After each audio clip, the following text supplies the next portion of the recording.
કરીએ ચેપ્ટર 6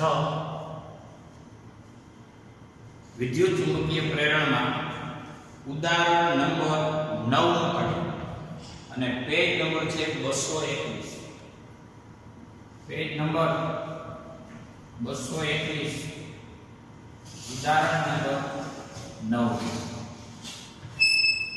જો બે સમકેન્દ્રિત ગોળાકાર ગુચરા બે સમકેન્દ્રિત ગોળાકાર ગુચરા એક નાની ત્રિજ્યા R1 અને બીજું મોટી ત્રિજ્યા R2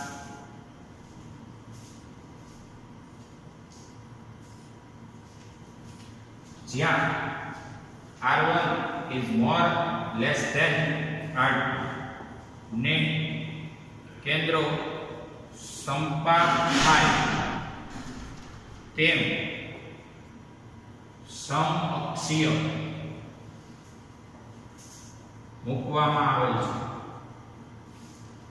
મૂકવામાં આવેલ છે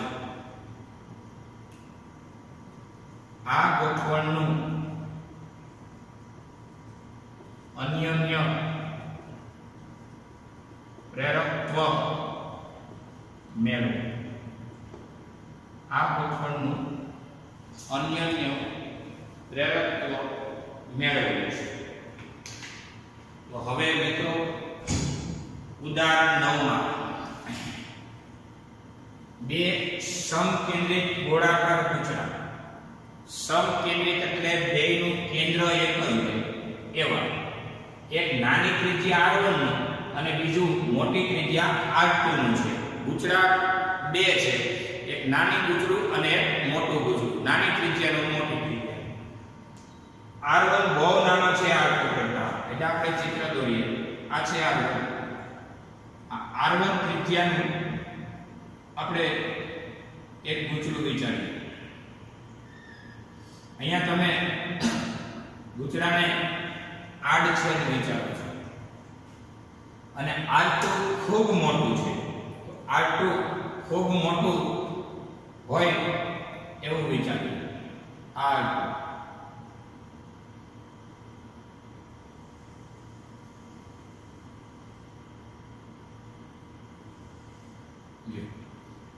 R1 ખૂબ નાનું અને R2 ખૂબ મોટું આપ જોઈ શકો છો R2 કરતા R1 ખૂબ નાનું હોય એવું આપણે વિચારીએ બેને સમઅક્ષીય મૂક્યા તમને એમ થતું હોય કે આવા થોડા ગુચરા આ ગુચરું કીધું છે મિત્રો સોલેનોઇડ નથી શબ્દ બોલે ને સોલેનોઇડ તો એના અંદરના ભાગમાં ચુંબકીય ક્ષેત્ર B બરાબર મુની છે મુની એટલે કે μ0 ni છે પણ ગોળાકાર ગુચરું હોય ને એના કેન્દ્ર આગળ ચુંબકીય ક્ષેત્ર B બરાબર μ0I/2r યાદ કરો તો હવે આ છે પ્રથમ ગુચરું અને નીચેનું છે બીજું ગુચરું બીજા ગુચરાનો પ્રવાહ I2 ને લીધે પ્રથમમાં ફ્લક્સ કારણ કે આપણે એક જ શબ્દ બોલીએ કે બીજા ગુચરાના પ્રવાહ I2 ને લીધે તેના એટલે કોના બીજા ગુચરાના કેન્દ્ર આગળ ચુંબકીય ક્ષેત્ર B બરાબર μ0I/2r તો આ બીજા ગુચરાના પ્રવાહને લીધે બીજા ગુચરાના કેન્દ્ર આગળ હવે જે બીજાનું કેન્દ્ર છે એ પહેલાનું કેન્દ્ર છે એટલે ચુંબકીય ક્ષેત્ર B2 μ0 પ્રવાહ I2 અને બીજા ગુચરાની ત્રિજ્યા R2 આટલું ચુંબકીય ક્ષેત્ર થશે પછી એક હકીકત વિચારો કે ભાઈ R1 ઈ ખૂબ નાનો છે R2 કરતા, આવું હોવાથી B2 ને B2 એટલે B એટલે ચુંબકીય ક્ષેત્ર, B2 એટલે બીજા ગૂંચળાને લીધે ચુંબકીય ક્ષેત્ર, ઈ B2 ને અંદરના ભાગમાં સમાન ગણી શકાય. ઈ કેમ? તો કે આના લીધે ઉદ્ભવતું ચુંબકીય ક્ષેત્ર આપણે દોરીએ ઈ આ રીતે તમે ગણી શકો. લ્યો, I2 ને લીધે ઉદ્ભવતું ચુંબકીય ક્ષેત્ર B2, I2 ને લીધે ઉદ્ભવતું ક્ષેત્ર કોણ? B2 એ અંદરના ભાગમાં સમાન ગણી શકાય. તો હવે પ્રથમ ગૂંચળાનું ફ્લક્સ હવે બીજાના પ્રવાહને લીધે પ્રથમ ગૂંચળાનું અથવા પ્રથમ ગૂંચળા સાથે સંકળાયેલ ચુંબકીય ફ્લક્સ phi બરાબર કહેવાય B into A. phi બરાબર B. અને આ ગૂંચળું આટાવાળું કીધું નથી. n આટાવાળું હોય ને તો NB. અહીં એવું નથી કીધું કે પહેલું ગૂંચળું એટલે આટાવાળું છે, બીજું ગૂંચળું N2 આટાવાળું. આટાની સંખ્યા કીધી નથી.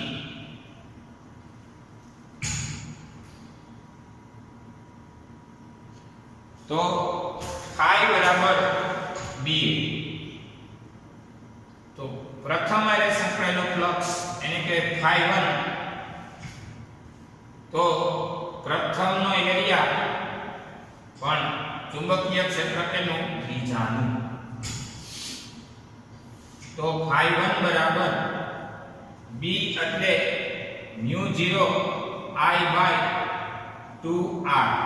યાદ કરો, એક નોંધવા જેવી હકીકત છે કે પ્રવાહ આધારિત વર્તુળાકાર ગૂંચળાને લીધે તેના કેન્દ્ર આગળ ચુંબકીય ક્ષેત્ર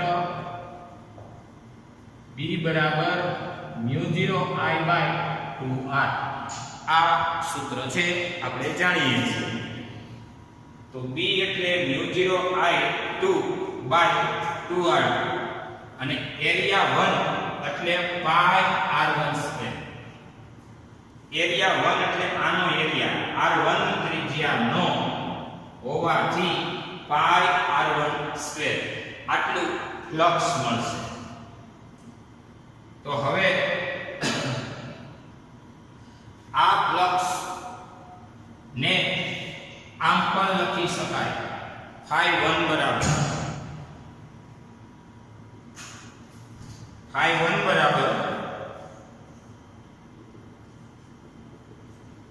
μ0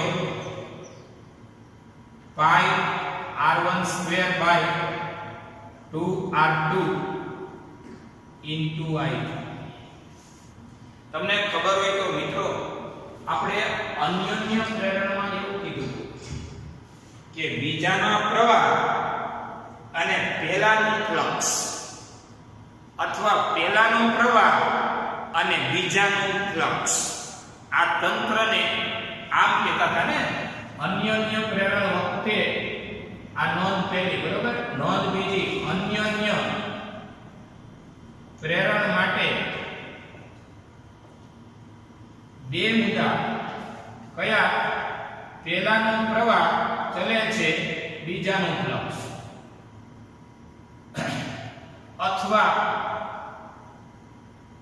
અથવા બીજાનો પ્રવાહ અને ફ્લક્સ કેટલાનું? પહેલાનું. કઈ એક છે જો આ પ્રવાહ બીજાનો વૈધુર્ય અચળાંકથી અને ફ્લક્સ કેટલાનું પહેલાનું એટલે એમ કહીએ કે φ1 બરાબર આનું નામ કહેવાય m 12 અને I2 M12 I2 મળ્યા જ્યાં M12 બરાબર શું મળે μ0 પાઈ r12 બાય 2r2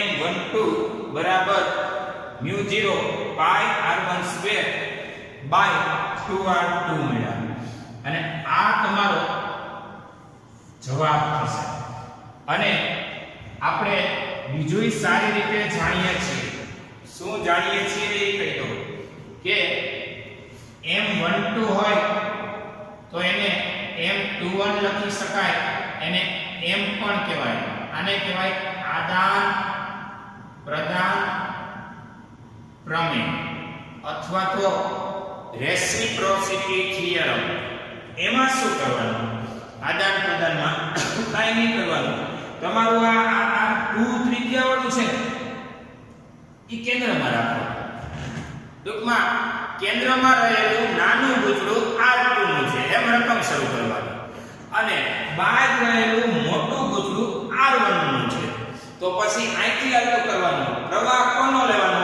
1 નો 2 છે ત્યાં 1 ને લીધે કેન્દ્ર આગળ ચુંબકીય ક્ષેત્ર 1 ને લીધે શું બોલાય B1 μ0 I1 બાય 2R1 પછી એનાથી ઊંધું થાય કે R2 બહુ નાના છે એ રીતે રકમ બદલાવો R2 કેન્દ્રમાં રાખેલું છે મતલબ નાનું છે અને R1 કેવું છે બહુ મોટું છે એટલે 1 છે ત્યાં 2 2 છે ત્યાં 1 આવી જાય એને લીધે અહીંયા જે કઈ પોઝિશન છે એ આની આ જ રહે 1 છે ત્યાં 2 અને 2 છે ત્યાં 1 એટલે અંતિમ રિઝલ્ટ M12 કયો કે M21 કયો μ0 પાઈ r12 બાય 2r2 જ રહેશે એને કહેવાય અન્યોન્ય પ્રેરકત્વ કેપિટલ M ને કહેવાય તો ઉદાહરણ 9 માં ફરીથી એકવાર બે સમકેન્દ્રિત ગોળાકાર ગૂંચળા જોઈ લો કેન્દ્ર બેનું એક જ છે નાનું ગૂંચળું અને મોટું ગૂંચળું બેનું કેન્દ્ર એક જ છે ત્રિજ્યા જુદી જુદી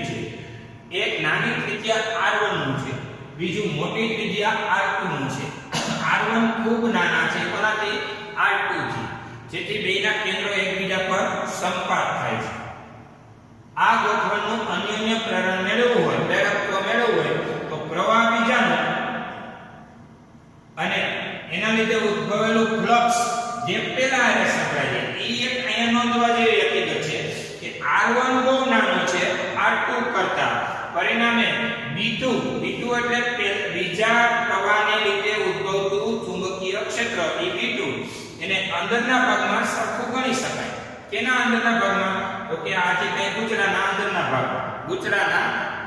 અંદરના ભાગમાં સમાન ગણી શકાય હવે બીજાના પ્રવાહને લીધે એટલે I2 ને લીધે ઉદ્ભવતું ચુંબકીય ક્ષેત્ર પ્રથમ ગૂંચળા હારે સંકળાઈ જશે એટલે પ્રથમ હારે ફ્લક્સ I બરાબર B કારણ કે ચુંબકીય જો પ્રવાહ આમ હોય ને છોકરાઓ પ્રવાહ તો આંગળીઓ અંગૂઠાને પ્રવાહની દિશા રાખી આંગળીઓ વીંટાળો ને આંગળીઓ બહાર નીકળે એટલે D વેક્ટર બહાર કહેવાય અને આનો એરિયા પણ બહાર એટલે B એ cos 0 1 કહેવાય આ રીતે અને B2 નું સૂત્ર આ છે μ0I2/2r એરિયા 1 એટલે પાઈ r1 સ્ક્વેર એટલે φ1 બરાબર જે કંઈ લખ્યું તમને એમાં ખાલી ગોઠવા છે સ્ટેપ I2 ને અલગ રેખા કા તો કે ભાઈ અન્યોન્ય પ્રેરણ માટે પહેલાનો પ્રવાહ હોય તો બીજાનો ફ્લક્સ અથવા બીજાનો પ્રવાહ હોય તો પહેલાનો ફ્લક્સ એટલે એને અચળાંકને કહેવાય કેપિટલ M અને આ જે કંઈ રાઉન્ડ સર્કલ પેલો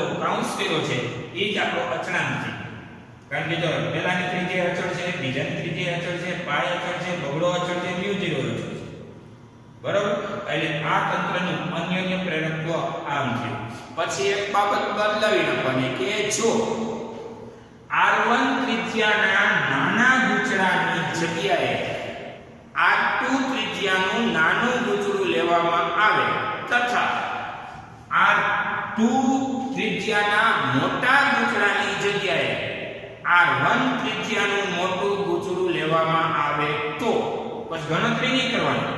તો એમ કહી દેવાનું કે m12 બરાબર m21 બરાબર n અને એ કેટલું તો કે μ0 પાઈ r12 બાય 2r2 જેટલું. રેડી? જોઈએ.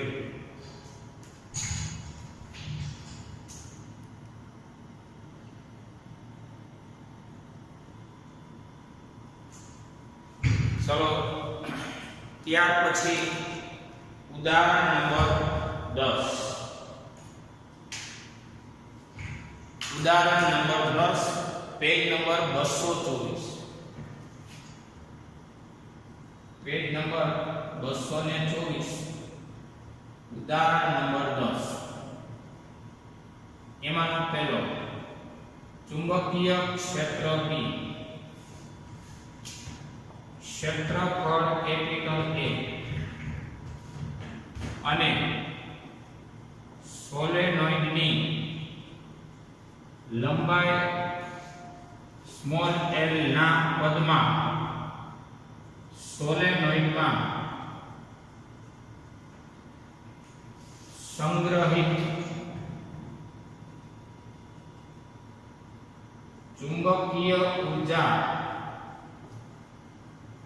માટેનું સૂત્ર મેળવો. બીજું, આ ચુંબકીય ઊર્જાને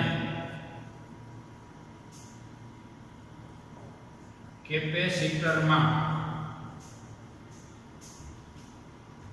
સંગ્રહિત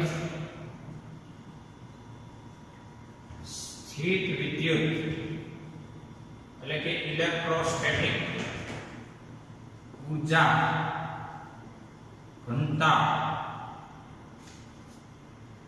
સ્થિત વિદ્યુત ઊર્જા ઘનતા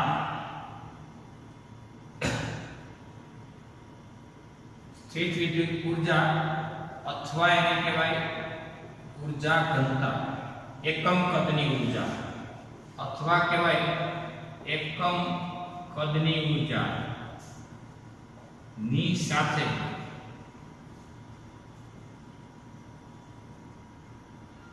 કેવી રીતે સરખાવી શકાય આ પ્રશ્ન છે. તો હવે એમાં આગળ વધીએ મિત્રો. ખાસ કરીને ચુંબકીય ક્ષેત્ર B. ચાલો જુઓ. ચુંબકીય ક્ષેત્ર B આ ક્ષેત્રનું ક્ષેત્રફળ A અને સોલેનોઇડની લંબાઈ l ના પદમાં સોલેનોઇડમાં સંગ્રહિત ચુંબકીય ઊર્જાનું સૂત્ર મેળવો. તો સોલેનોઇડ માં સંગ્રહિત ચુંબકીય ઊર્જા સ્થિતિ ઊર્જા અને B એટલે બાર મેગ્નેટ એટલે મેગ્નેટિક ફીલ્ડ છે. UB બરાબર 1/2 LIC 1/2 LIC. પણ હવે આ સૂત્ર તમે જાણો છો કે જે 1/2 mv² આ સામ્યતા ધરાવે છે. તમને ખબર હોય તો ગતિ ઊર્જા k બરાબર 1/2 mv² મેં કીધું કે અહીં દળ છે તો અહીંયા ઈ જડત્વ છે. જડત્વ એટલે ગતિના ફેરફારનો વિરોધ કરવાનું પરિબળ અને અહીંયા L છે વિદ્યુત જડત્વ છે. વેગના ફેરફારનો વિરોધ કરે એ દળ છે. પ્રવાહના ફેરફારનો વિરોધ કરે એ ઇન્ડક્ટન્સ છે. ફેરફારનો વિરોધ કરે એટલે શું? વધારો થાય તો ઘટાડોનો કરે ને ઘટાડો થતો હોય તો વધારાનો કરે. એને કહે ફેરફારનો વિરોધ કરે. આ ઊર્જા છે ને આ ગતિ ઊર્જા છે. એટલે એ તો ઊર્જાનું સૂત્ર લખ્યું છે મિત્રો. હવે આપણે એને કેમાં કન્વર્ટ કરવું છે? B કેપિટલ A અને સ્મોલ l ના પદમાં આને લઈ શકો છો. હાલમાં તમારું આ સૂત્ર B A અને L ના લેવલમાં નથી એને હવે લઈ જાવ તો એના પદમાં લઈ જાવ. આ સૂત્રની અંદર કેપિટલ B આવવો જોઈએ, કેપિટલ A આવવો જોઈએ અને સ્મોલ l પણ આવવો જોઈએ. એ રીતે કન્વર્ટ કરજો. તો આપણે જાણીએ છીએ 1/2 ને તો કઈ હળી ન કરીએ અને હળી કરવી એટલે આપણી ઘરની ધોરાજી નથી કે જેમ આવે હળી કરવી. એને સિસ્ટમેટિકલ રીતે આવતા સૂત્ર મુજબ જ હળી કરવી. એને કારણ સાથે કહીએ કે જો આને આમ કીધું, આને આમ કીધું, છેલ્લે તમારા પદમાં કયા પદમાં બી એ અને એલ ના લેવલમાં તમારો જવાબ છે કે હા, તો જવાબ રાઈટ ગણો. તો એલ એટલે શું? તો એલ એટલે તમે જાણો છો એલ નું એક લેવલ અને એ છે μ0 n સ્ક્વેર al. એલ તમને એમ થાય એ ક્યાં આવ્યું છે? તો કે આત્મપ્રેરણની ઘટનામાં. આત્મપ્રેરણની ઘટનામાં હું તમને પેજ નંબર બતાવી દઉં એટલે મારે આખી થિયરી પાછી ભણાવી ન પડે. જો પેજ નંબર છે 223, એમાંનો 6.17 નું જો L બરાબર μ0 n સ્ક્વેર al. રેડી? આ કેપિટલ L છે. હવે પ્રવાહને શું કહેવાય? તો પ્રવાહ એટલે કારણ લખો B બરાબર મુનિ. B બરાબર મુનિ. તો અત્યારે હાલમાં L ને એમ રહેવા દે. તો પ્રવાહની જગ્યાએ B બાય μ0 n લખી શકાય. B બાય μ0 n લખી શકાય. તો હવે પાછું લેવલ L એટલે શું? તો કે L એટલે μ0 n સ્ક્વેર al. હમણાં વાત કરી. પછી આને કહેવાય b square μ0 square n square. અહીંયા કારણ લખ નાખું કે L એટલે μ0 n સ્ક્વેર al લીધું છે. આત્મપ્રેરણની ઘટનામાં આવેલું આ સૂત્ર છે. એની હવે સાબિતી નો આપી શકાય, નહીં તો એ દાખલાની સાઈઝ એટલી બધી વધી જાય. હવે આ ઉદાહરણ પૂછાય તમને વધીને એના પહેલું લેવલ પૂછે તો 2 માર્ક હોય આટલું અહીંયા સુધી ગણવાનું. તો 2 માર્કમાં તમે બધી એને સ્ટોરી કહી દો તો તમને કઈ ત્યાં વધારે માર્ક ન આવે, ઉલટાના કપાઈ જાય. ડોટ પેજ નો ભરી દેવાનો. અમુક સૂત્ર તમને યાદ હોવા જોઈએ. L એટલે શું હતું ત્યાં. હવે એક n સ્ક્વેર એક μ0 કેન્સલ. તો વધ્યું તો 1/2 b સ્ક્વેર al અને બાય μ0. આ થઈ ub. u એટલે સ્થિતિ ઊર્જા, b એટલે ચુંબકીય ક્ષેત્રની. એટલે b સ્ક્વેર al બાય 2μ0. આ તમારી ઊર્જાનો જવાબ છે.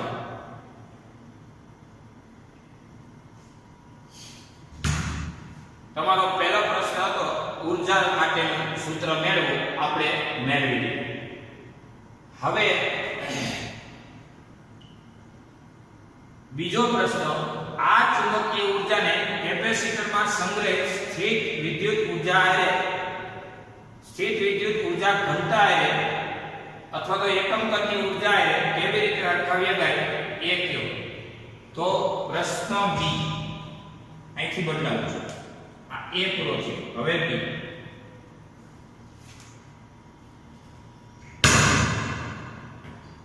ચલો જોઈએ બી પ્રશ્ન. આ ચુંબકીય ઊર્જાને કેપેસિટરમાં સંગ્રહિત સ્થિત વિદ્યુત ઊર્જા સરખામણી. કેપેસિટરમાં સંગ્રહિત ઊર્જા સરખામણી કરવા કેપેસિટરમાં પેલા વિદ્યુત ક્ષેત્રો, એટલે પેલા આનું ચુંબકીય ક્ષેત્રને ઊર્જા ઘનતામાં કન્વર્ટ કરી દઈએ. તો આ સોલેનોઇડ છે. સોલેનોઇડ માં સંગ્રહિત ઊર્જાને લીધે ઊર્જા ઘનતા સંજ્ઞા છે સ્મોલ u. આ કેપિટલ U એ ઊર્જા છે, સ્મોલ u એ ઊર્જા ઘનતા છે, એકમ કદની ઊર્જા. તો ઊર્જા કેટલી છે? તો કે 1/2 b² al બાય મ્યુ 0 છે. અને છેદમાં કોણ છે? તો કે છેદમાં કદ છે. કદ એટલે l છે. l cancel. તો વધ્યું d² બાય 2 મ્યુ 0.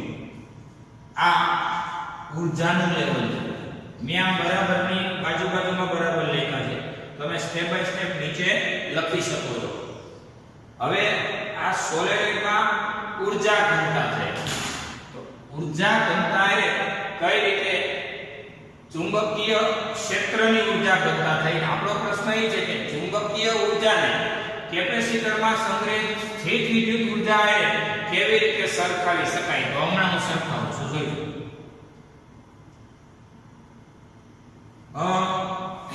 કેપેસિટરમાં સંગ્રહિત ઊર્જાને લીધે ઊર્જા ઘનતા કેપેસિટરમાં સંગ્રહિત ઊર્જાને લીધે ઊર્જા ઘનતા UE બરાબર 1/2 એપ્સિલોન 0 E સ્ક્વેર છે. આ તમારે કેપેસિટર વખતે આવેલી છે. હવે તમને એમ થાય તો આને આની હરખાવી દો. હાલો ચલો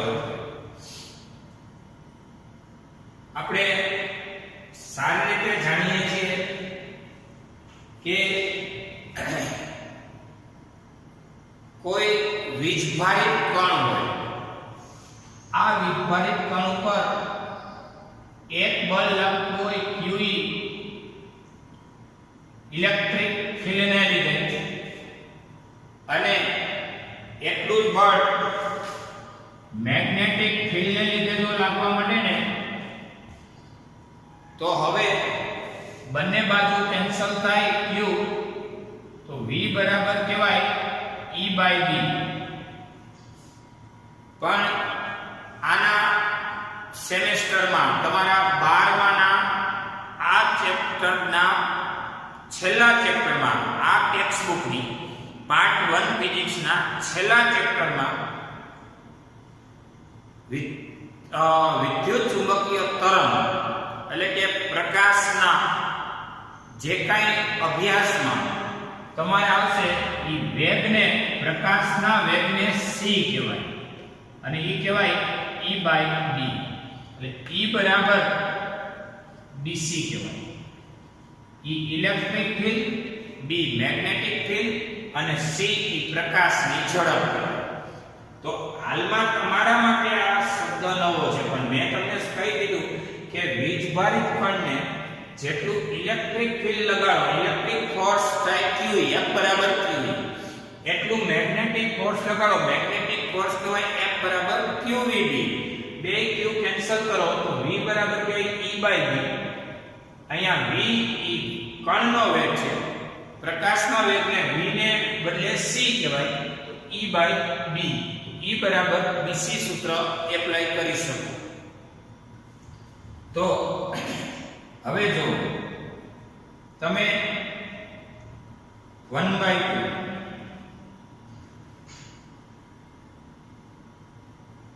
E સ્ક્વેર દેખાય છે ને, એપ્સિલોન 0 છે, એપ્સિલોન 0 એમનો રાખવાનું. પણ E સ્ક્વેર દેખાય ને તો જો E સ્ક્વેર હોય તો શું લખી શકાય? તો કે B square C square. E square ની જગ્યાએ B સ્ક્વેર C સ્ક્વેર લખી શકાય. E સ્ક્વેર ની જગ્યાએ એટલે કે 1/2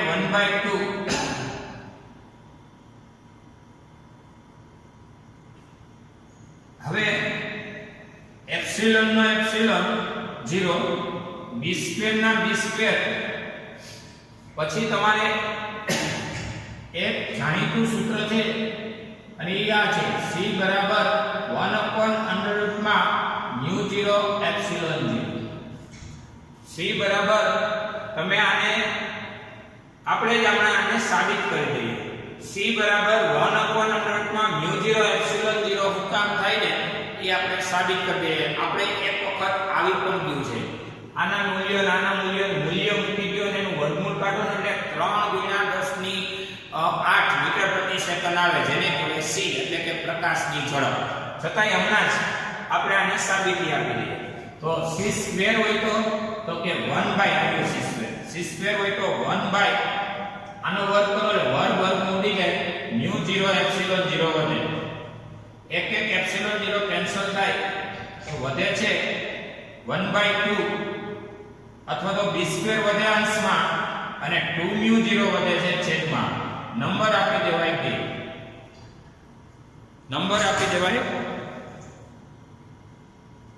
2 અને 1 અને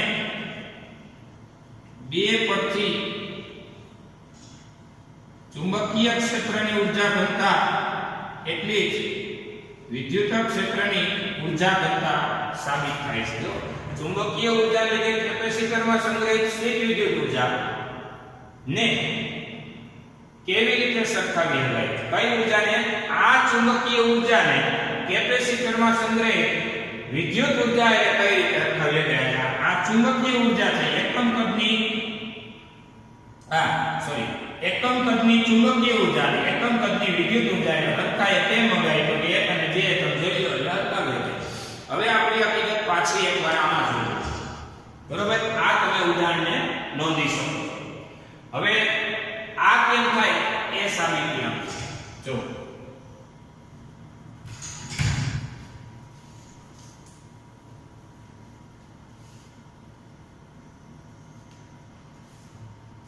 આપણે કીધું કે આને આમ લખી શકાય.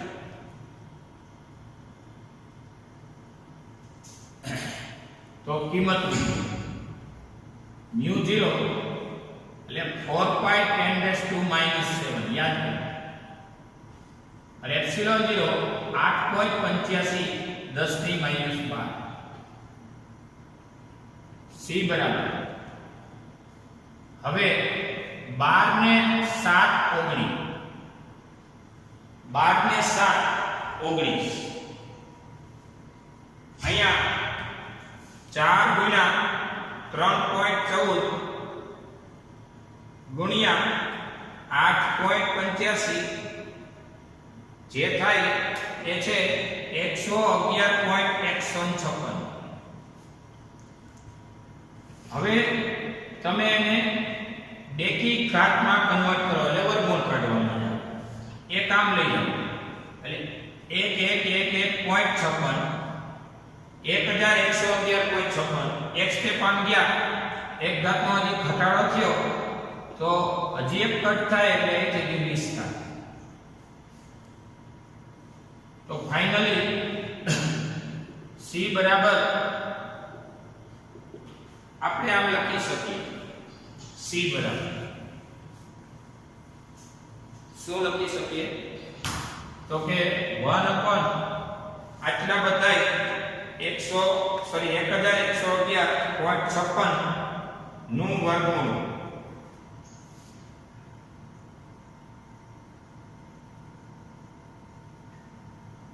એ થયું 33.34 અને આનું થયું 10. વર્ગમૂળ એટલે અડધી ઘાત. હવે 1 ભાગ્યા 33.34 કરીએ 0.0299 માઈનસ 10 પ્લસ 10 છે. 1 અને 2 કાપી નાખીએ એટલે 2.9 રાઉન્ડ ઓફ કરો એટલે 3 1 ને 2 સ્ટેપ જાય 2 નો ઘટાડો થાય એટલે 10 ની 8 વધે. c બરાબર 3/10 મીટર પ્રતિ સેકન્ડ કહેવાય. એટલે આ સૂત્ર છે આ તમારે યાદ રાખવાનું છે. રેડી? જોઈએ.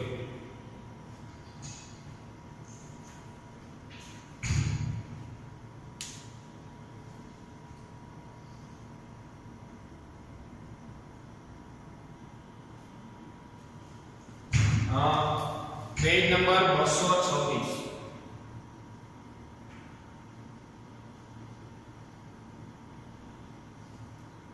ઉદાહરણ નંબર 11. કમલા એક સ્થિર સાયકલને પેડલ મારે છે.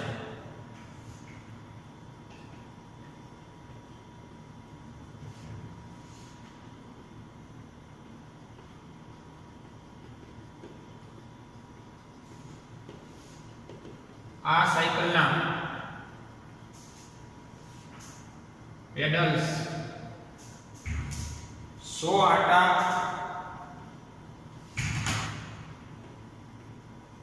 અને 0.10 મીટર સ્ક્વેર ક્ષેત્રફળ ધરાવતા ગુચરા સાથે જોડાયેલા છે. આ ગુચરું અડધા આટા પ્રતિ સેકન્ડથી ભ્રમણ કરે છે અને તે ગુચરાના પરિભ્રમણની ધરીને લંબરૂપે 0.01 ટેસ્લાના ચુંબકીય ક્ષેત્રમાં મૂકવામાં આવેલ છે.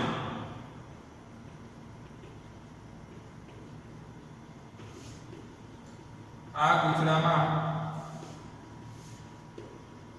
પેદા થતો મહત્તમ વોલ્ટેજ શું હશે?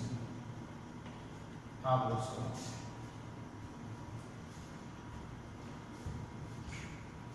જો સ્થિર સાયકલને પેડલ મારે છે. આ સાયકલના પેડલ 100 આટાઓની સંખ્યાને n કહેવાય. n બરાબર 100 અને આટલું ક્ષેત્રફળ ધરાવે. ક્ષેત્રફળ કોનું? આટાનું નહીં પણ પેડલ 100 આટાઓ અને આટલા ક્ષેત્રફળ ધરાવતા ગુચરા એ જોડાયેલું છે.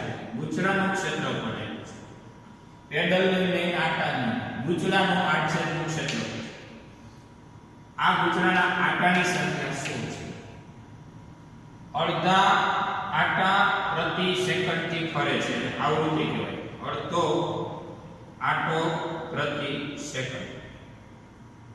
અડધો આટો એટલે અડધું ભ્રમણ કહેવાય. આખો આટો એટલે એક ભ્રમણ, એટલે અડધું ભ્રમણ પ્રતિ સેકન્ડ. ગુચરાના પરિભ્રમણની ધરીને લંબરૂપે 0.01 ટેસ્લાનું ચુંબકીય ક્ષેત્ર મૂકવામાં આવ્યું છે. આ ગુચરામાં પેદા થતો મહત્તમ વોલ્ટેજ, જેને E0 કહો છો અથવા બીજું કહેવાય E max, કેટલો? AC જનરેટર તમે ભણ્યા છો, એ જ સિક્વન્સ આમાં કામ આવે છે. સાયકલનું પેડલ છે એના દ્વારા વ્હીલ પર, અને વ્હીલને કારણે હવે ફેરવવાનું છે. આટલા આટા ધરાવતું અને આટલા ક્ષેત્રફળ ધરાવતું ગુચરું ફેરવવાનું છે, કારણ કે પેડલ આરે જોડી દેવાનું છે. સાયકલના પેડલ આરે ચેન દ્વારા ગુચરાને ફેરવવાની અથવા તો વ્હીલ સાથે ગુચરાને અલગથી જોડી દેવાનું, અલગથી ચક્ર મારી. જેમ થતું હોય પેડલ મારો ને એટલે ગુચરું ફરવું જોઈએ. પેડલ દ્વારા સાયકલનું જે કાંઈ ચક્ર ફરે ને, પેડલ આરે જોડાયેલું ચક્ર ફરે ને, એટલે એની આરે ગુચરું ફરવું જોઈએ. અને આ ગુચરું ફરે ને ત્યાં પરિભ્રમણની ધરી આમ ફરતું હોય આમ, તો એની ધરી આમ થઈ, એ ધરીને લંબરૂપે ચુંબકીય ક્ષેત્ર મૂક્યું છે. એટલે ચુંબકીય ક્ષેત્ર એ ભ્રમણ જે કાંઈ થાય છે, પરિભ્રમણની ધરી, આ પરિભ્રમણની ધરી ને લંબરૂપે ચુંબકીય ક્ષેત્ર છે. એટલે આપણે યાદ કરો, ઓલામાં આકૃતિમાં બે ચુંબકો હતા, વચ્ચે ચુંબકીય ક્ષેત્ર હતું અને ગુચરું આમ ફરતું હતું. એટલે ચુંબકીય ક્ષેત્ર ઈ ધરીને લંબ હોવું જોઈએ. આપણી ધરી આમ હતી, આને ધરી કહેવાય અથવા અક્ષ કહેવાય, અને આ ચુંબકીય ક્ષેત્ર આમ હતું. યાદ કરો મિત્રો, જેને બી વેક્ટર કહેવાય, કારણ કે અહીંયા બે પોલ હોય, અહીંયા n હોય તો અહીંયા હોય s. એટલે ધરીને લંબ ચુંબકીય ક્ષેત્ર હોય. એ રીતે ચુંબકીય ક્ષેત્ર મૂકવામાં આવ્યું છે. પેદા થતો મહત્તમ વોલ્ટેજ હું કાંઈ બીજું વિચારવામાં નહીં. મીટર સ્ક્વેર બરોબર છે SI માં, સેકન્ડ બરોબર, ટેસ્લા બરોબર. પ્રેરિત મહત્તમ વોલ્ટેજ શોધવું છે તો મહત્તમ વોલ્ટેજ અથવા તો પ્રેરિત મહત્તમ EMF E0 બરાબર NAB ઓમેગા. યાદ હોય તો સારી વાત છે. થિયરીમાં E0 એટલે NAB ઓમેગા. NAB ઓમેગા ને કહેવાય 2πf. f સુધી લાવવું પડે છે ડેટા છે.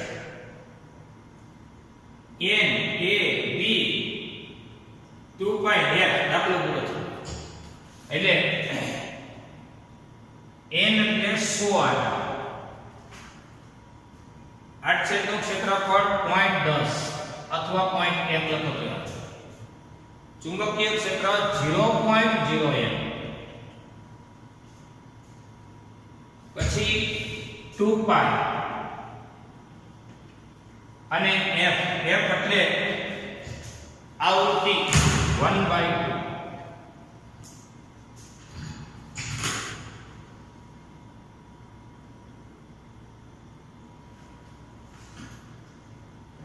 હવે એનું કેલ્ક્યુલેશન કરીએ.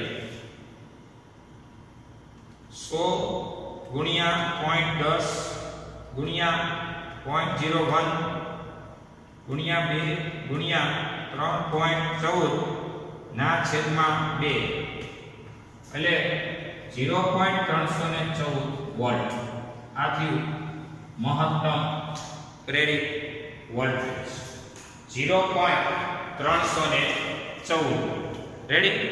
હવે ડેઈલી ટેસ્ટ નોંધી.